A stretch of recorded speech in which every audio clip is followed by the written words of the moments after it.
साहब के जन्म दिवस की हार्दिक शुभकामना देता हूँ। और मैंने गीत लिखा है। लोगों ने जब बाबा साहब के पिताजी से पूछा कि आखिर आपके बेटे में कौन सा जादू है कि सारी दुनिया दीवानी है, उन्होंने कहा कि मेरा बेटा जादूगर नहीं है, मेरा बेटा शिक्षित है, सबको पढ़ाना लिखाना जानता है। आइए कहना है, कैसे कहते हैं। वो मुरझाए फूल खिलाना जानता है, मुरझाए फूल खिलाना जानता है, मुरझाए फूल खिलाना जानता है, मुरझाए फूल खिलाना जानता है।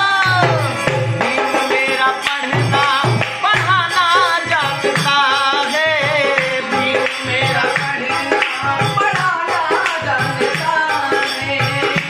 हाँ, गम में भी आंसू छुपाना जानता है, गम में भी आंसू छुपाना जानता है, गम में भी आंसू छुपाना जानता है, गम में भी आंसू छुपाना जानता है।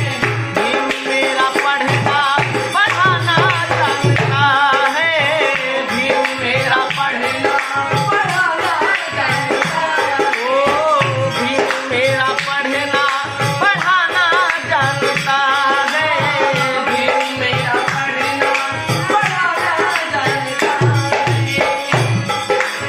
जब बातें होने लगी तो उन्होंने बताया कि मेरे बेटे ने क्या क्या किया है।